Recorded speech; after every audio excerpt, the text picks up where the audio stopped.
Jadi kita berpikir kalau kita sudah dekat dengan Tuhan, hidup kita nantinya terlalu banyak batasan. Nggak boleh ini, nggak boleh itu, nggak boleh ini. Kentut aja harus tanda salib dulu gitu ya, Mama lihat kasarnya gitu. Jadi bisa terjadi orang tidak mau dekat dengan Tuhan karena merasa makin berat dekat dengan Tuhan. Makin banyak dituntut. Tidak boleh lagi nyanyi yang enak-enak. Nyanyi goyang apa? Goyang dumang gitu ya. Goyang dumang begitu. Aduh tidak boleh lagi harus kudus goyang dumang. Goyang dumang. Goyang dumang gitu. Ini versi yang rohani. Nggak ada. Saudara-saudari terkasih baru 1 tahun yang lalu. Saya ziarah dengan 3 bus. Ini salah satunya ada di sini semuanya.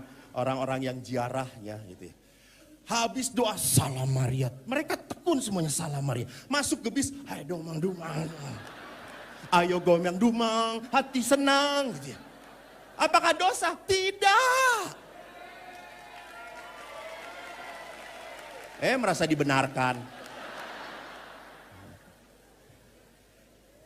Jadi bukan berarti setelah kita jago puji-pujian, setelah kita banyak itu persekutuan, kita tidak boleh kayak gitu lagi. Ayo kita versi orang kudus.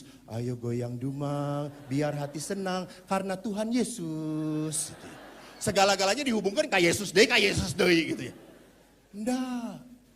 Jadi jangan pernah berpikir Anda dekat dengan Tuhan, maaf, Anda tidak boleh menikmati dunia ini. Salah.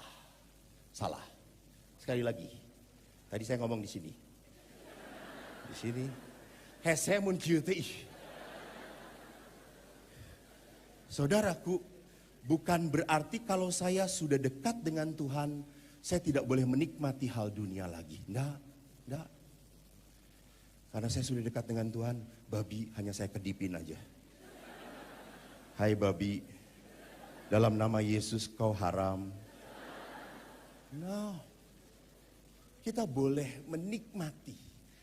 Karena apa? Karena kenikmatan itu yang benar akan membawa rasa koaan. Tarik salah deh. Ya Allah. Apa Bu? Oh iya. Karena apa? Karena kenikmatan yang kita cecap akan menghasilkan tadi koan sukacita.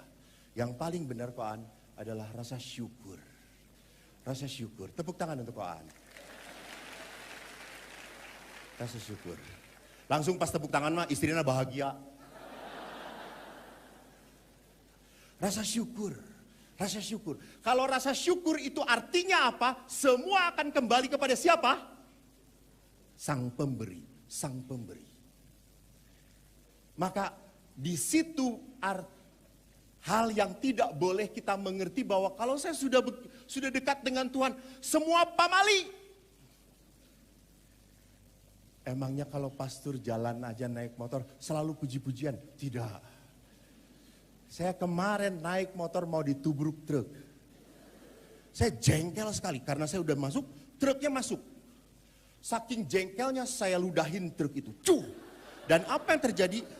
Ininya helm itu tertutup. Jadi muncrat balik ke saya.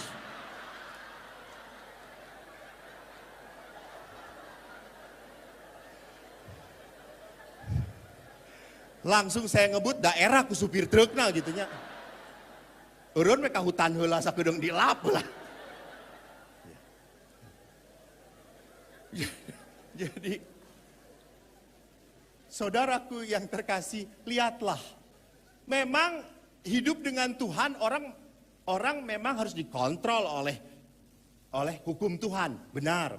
Tapi bukan berarti sekali lagi mendosakan segala-galanya. Enggak, semua yang diciptakan oleh Allah, baca dalam kitab suci, apa komentarnya? Baik adanya, baik adanya. Maka kalau istri Anda itu makin lama makin jelek, baik adanya. Dalam nama Tuhan saudara-saudara, baik adanya. Jadikan betul toh, saya tuh selalu ingat, selalu kalau datang ke pasangan suami istri, saya selalu ingat, Bu tolong lihat dong waktu perkawinan gimana. Wih wajah ibunya cantik gitu, ini ngali bapaknya pas-pasan. Tapi setelah menikah, suaminya masih tetap setia, walaupun ibunya sudah tidak jelas bentuknya. Di mana-mana lumer. Kan ditarik, oke ya batas nah toh. Kena matahari lumer deui gitu ya. Masa terus ke Korea terus, kudu ditarikan terus. Lila-lila pulang dari Korea suaminya jadi lupa, bayi.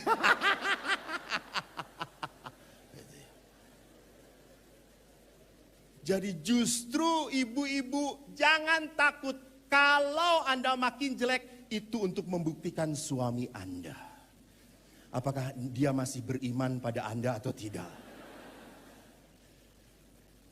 Jadi lihat di sini. Manusia seringkali kecewa kepada Allah juga, merasa tidak adil.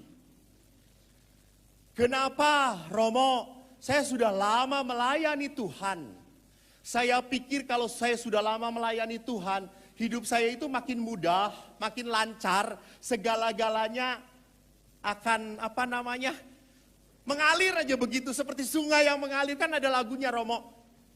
Tapi apa yang terjadi? Saya mengikuti Tuhan, semua jadi susah, berat. Sudah bisnis tidak jalan, kena tipu lagi. Jadi lihat, kita melihat semua ini yang menyebabkan kita enggan dekat dengan Tuhan. Bisa terjadi saya pun tidak mau dekat dengan Tuhan karena melihat, karena melihat teladan yang tidak baik dari orang-orang yang harusnya dekat dengan Tuhan, jadi lebih baik, kok hidupnya ngaco. Jadi tidak ada keteladanan. Maka kalau melihat ketidakteladanan, dia pun ngomong, ngapain? Pernah seorang ibu ngotot supaya suaminya jadi Katolik. Atuh patsing jadi Katolik, ayo kan enak kalau saiman teh. Amun ke gereja bareng, tinggalikan batur oge bareng. Maaf orang Jakarta yang tidak mengerti. Jadi inginnya bareng, lalu bapaknya berkata kepada saya, Pastor, gimana saya tertarik jadi seorang Katolik. Istri saya aja yang Katolik, yang aktif, dari dulu sampai sekarang masih cerewet. Dan dia ikut PD dan dia jadi praise worshiper, pastor, makin cerewet dia. Jadi tidak ada buah-buah yang membuat orang lain tertarik untuk dekat kepada Tuhan. Nah, kalau manusia enggan mendekati Tuhan, mari kita renungkan bahwa setiap orang taat, dekat pada Tuhan punya motivasi berbeda-beda. Macam-macam. Kan ada yang datang kemari pun motivasinya beda-beda. Saya datang daripada nggak ada acara. Daripada ngelamun di rumah, ya sudahlah datang ngedengerin si borok kokok itu.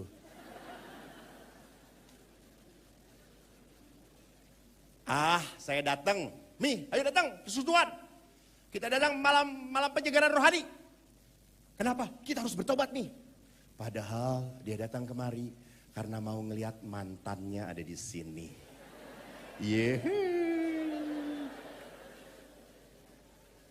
Semoga dipanggil oleh Tuhan. Mungkin ada juga orang yang datang kemari ingin berfoto dengan saya. Orang Jakarta ini lihat tadi foto-foto. Jadi perhatikan di sana, motivasi seperti apapun diterima oleh Yesus. Dan mari kita lihat motivasi dari yang terendah sampai yang tertinggi. Pertama, manusia datang kepada Tuhan karena apa? Takut celaka.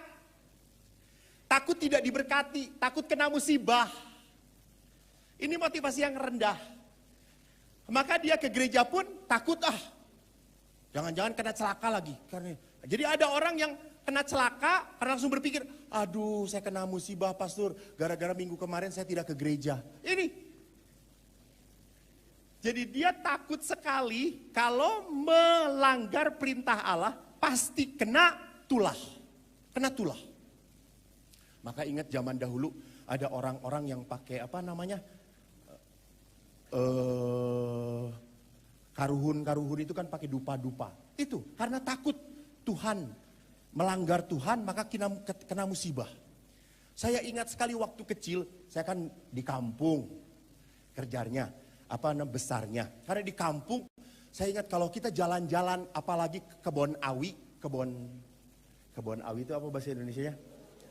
Kebun bambu, dan kita kencing. Kudu pamitan heula, bener. Kita buka celana, puntennya abah, abdi bade papang.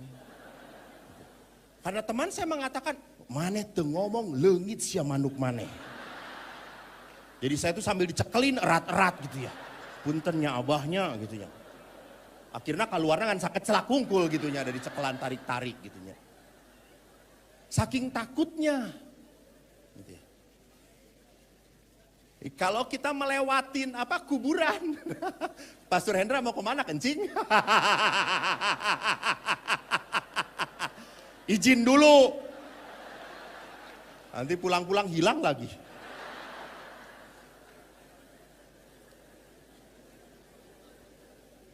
Sama kalau orang melewati kuburan, kalau ngeloncat ke kuburan, kita pun akan ngomong sesuatu. Ketakutan kena musibah. Gitu. Ketakutan kena bala, kena mara bahaya. Jadi sama orang pun dekat kepada Tuhan mungkin karena takut tidak diberkati. Dan yang kedua sebaliknya, datang kepada Tuhan karena mengharapkan berkat. Karena ingin dikabulkan doa-doanya. Karena tidak mau mendapat kesulitan dalam hidup. Maka saya datang pada Tuhan. Jadi Tuhan saya datang, semoga semua usaha saya diberkati. Saya sudah baik Tuhan, ini saya selalu hadir. Saya selalu aktif.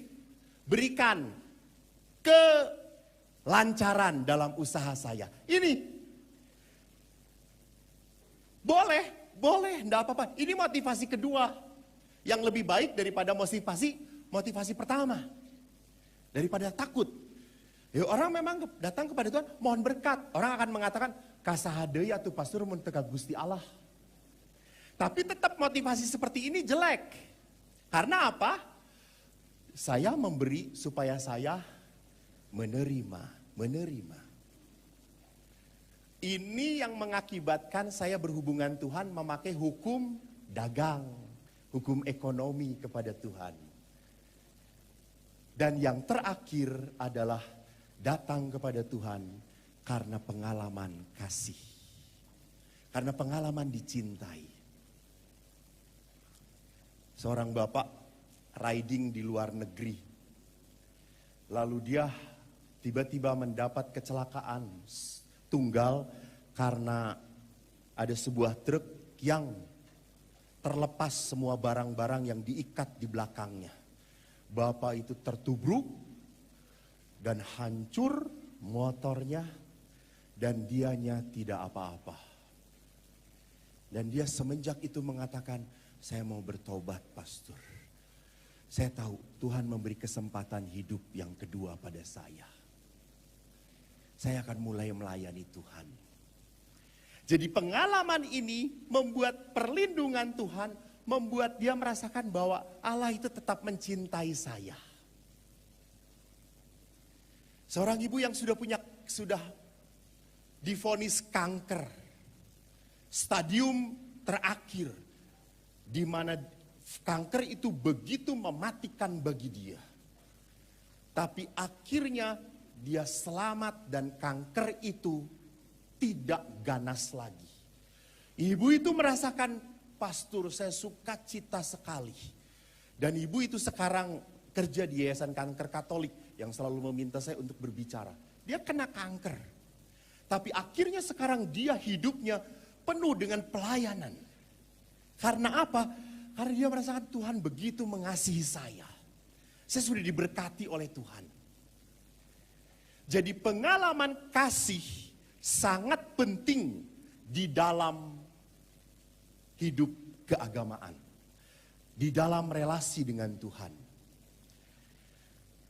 Saya bertugas di Keuskupan Agung Jakarta, maka mohon maaf, saya mengutip apa yang dikatakan oleh Monsinyur Uskup Ignatius Kardinal.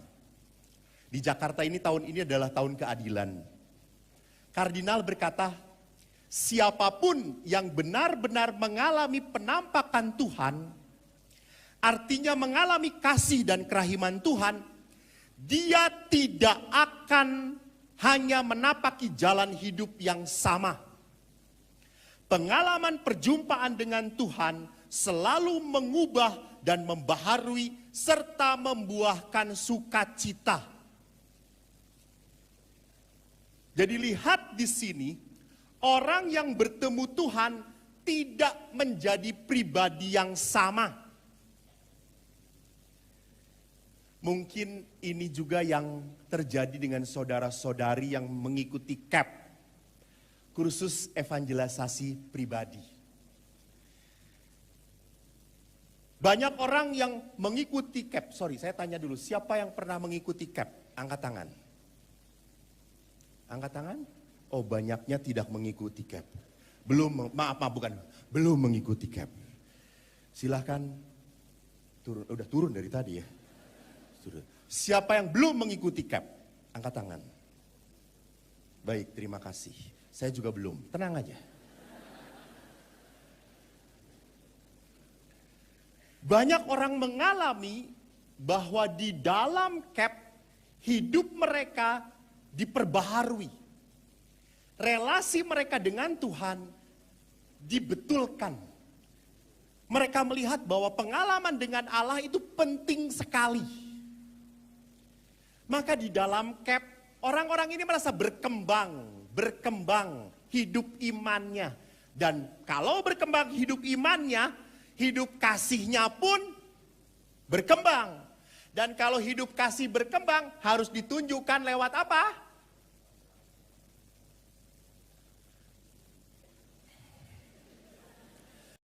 Anda bayar, tapi jawablah. Masa saya terus. Diskon sedikitlah. Saya ulangi. Kalau hidup imannya berkembang, makin berkembang, pasti hidup kasihnya pun berkembang. Kalau hidup kasihnya berkembang, maka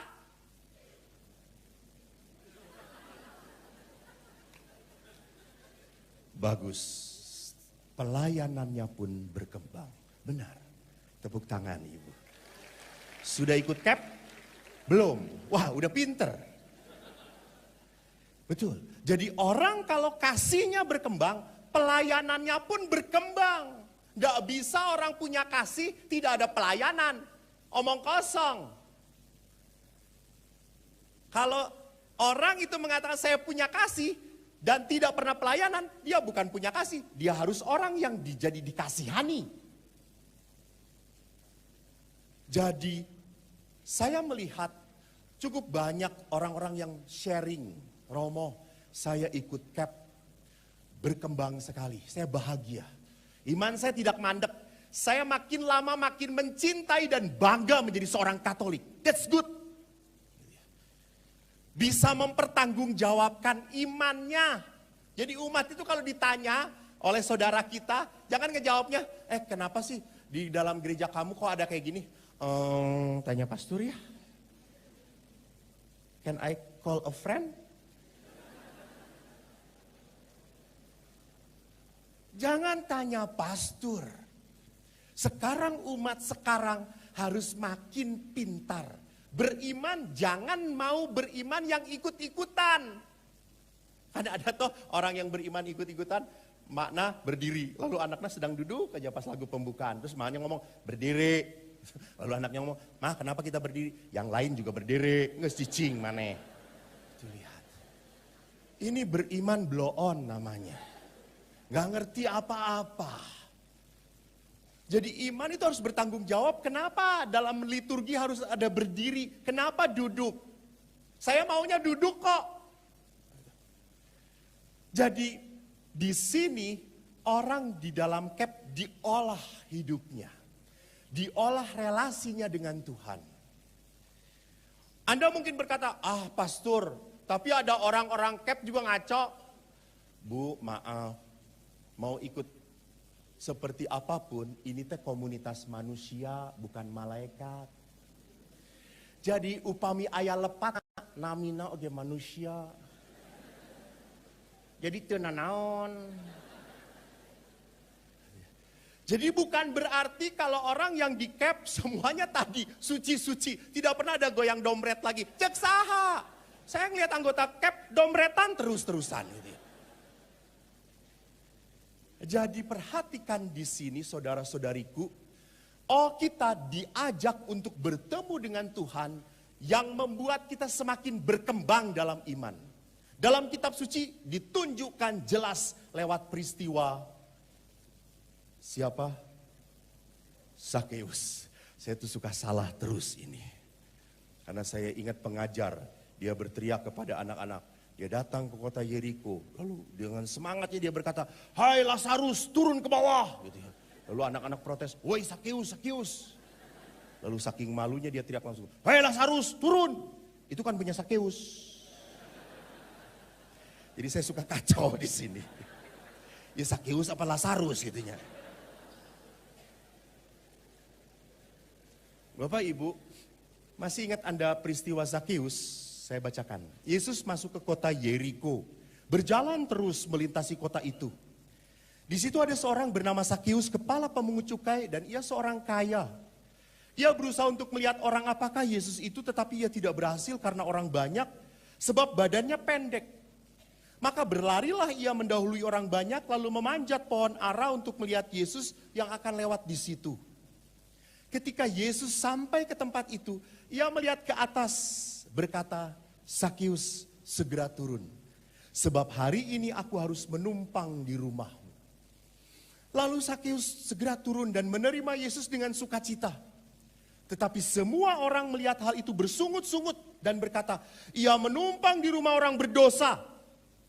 Tapi Sakeus berdiri dan berkata kepada Tuhan, "Tuhan, setengah dari milikku akan kuberikan kepada orang miskin. Dan sekiranya ada sesuatu yang kuperas dari seseorang, akan kukembalikan 4 kali lipat." Kata Yesus kepadanya, "Hari ini telah terjadi keselamatan kepada rumah ini, karena orang ini pun anak Abraham. Sebab anak manusia datang untuk mencari dan menyelamatkan yang hilang." Lihat, Sakeus orang yang dijauhi, dikucilkan, tidak disapa.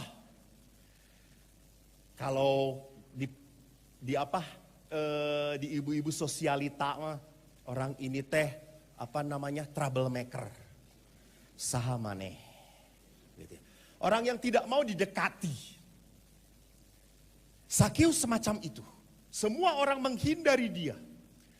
Dan dia kaget karena peristiwa kasih. Yesus berdiri tepat di tempat Sakeus berada. Dan Yesus berkata, "Turun, aku akan menumpang di rumahmu." Wow, coba rasakan, coba bayangkan. Paus beberapa bulan lagi datang ke Indonesia. Datang ke rumah ke Aan.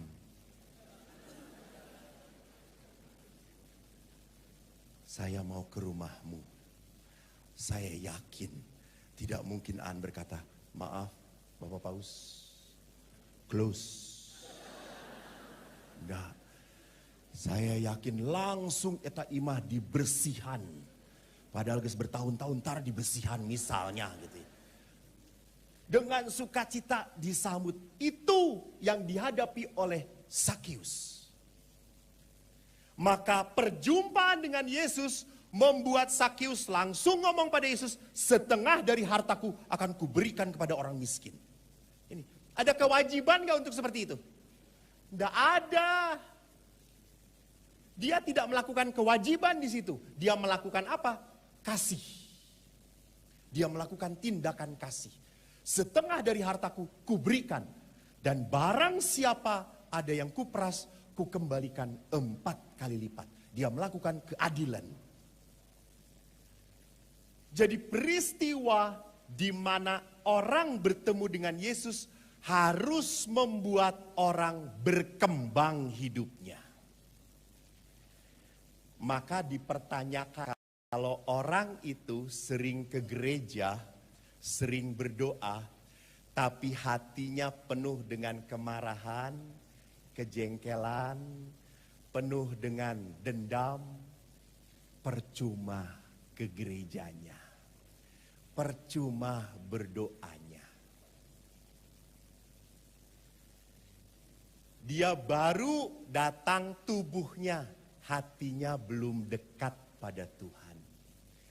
Dia baru bertemu dengan Tuhan, hanya raganya, jiwanya melayang-layang di kuburan. Jiwanya tidak terubah oleh Allah. Dia hanya bangga, saya sebagai Katolik, Katolik, Katolik. Tetapi hatinya sama sekali belum pernah dibaptis oleh air kekudusan.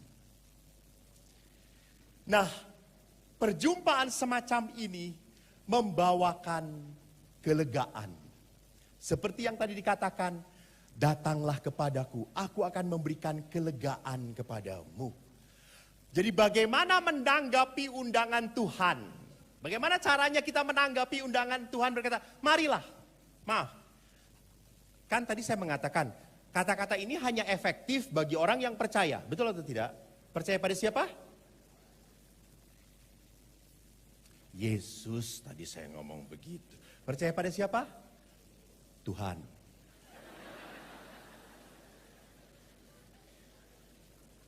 Maka saya tanya, apakah Anda percaya pada Yesus?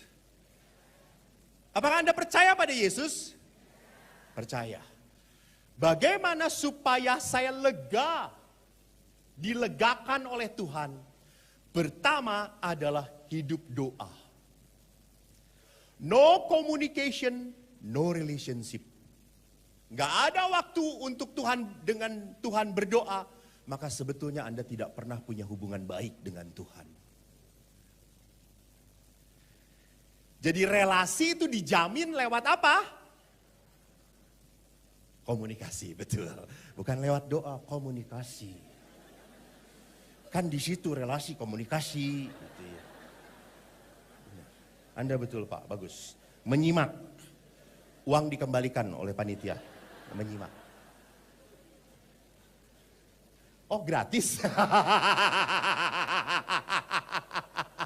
Udah gratis di depan lagi. Jadi saudaraku lihat bahwa relasi tidak akan pernah terjadi kalau kita jarang ketemu, jarang ngobrol. Jadi pertanyaannya, Anda sayang pada suami Anda? Sayang, ukurannya sering gak ngobrol? Kagak. Lihat, karena kalau ngobrol ujung-ujungnya bertengkar, berantem gitu lihat. Apalagi kalau udah ngomongin Chen.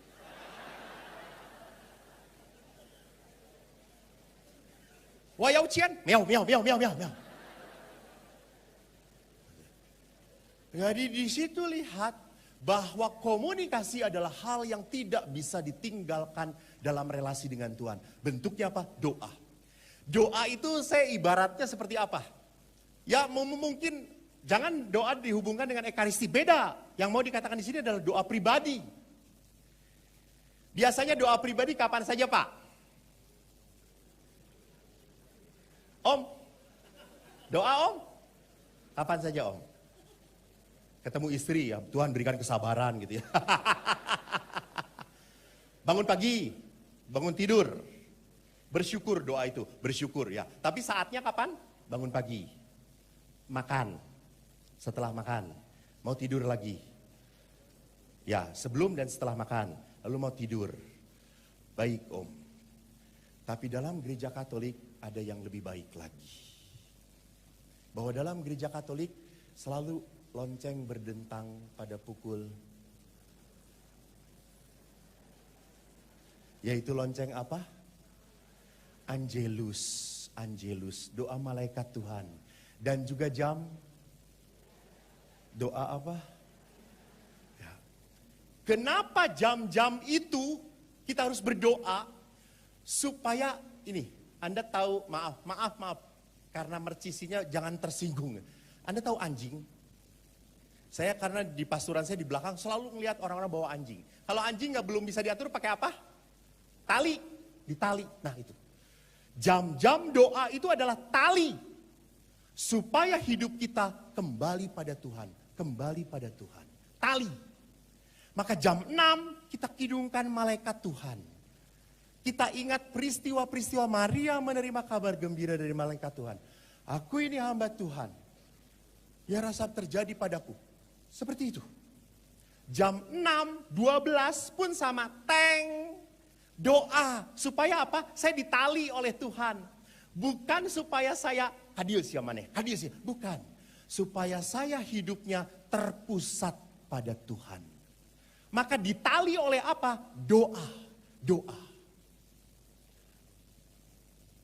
Walaupun ada beberapa yang ibu-ibu yang saya bersama-sama saya, terus bunyi teng, teng, teng. Ibu-ibu itu tenang aja. Loh Bu, itu bel apa? Itu tanda udah jam 12. Dasar saya teh. Ngek-ngok, kata saya teh. Itu angelus artinya Bu. Oh gitu? Jam 3 kerahiman. Mungkin ada beberapa, aduh pastor panjang banget mendoakan kaplet itu, lalu mendoakan doa kerahiman. Kalau Anda merasa panjang, Santa Faustina pun mengatakan, duduk 2-3 menit merenungkan. Tuhan begitu mencintai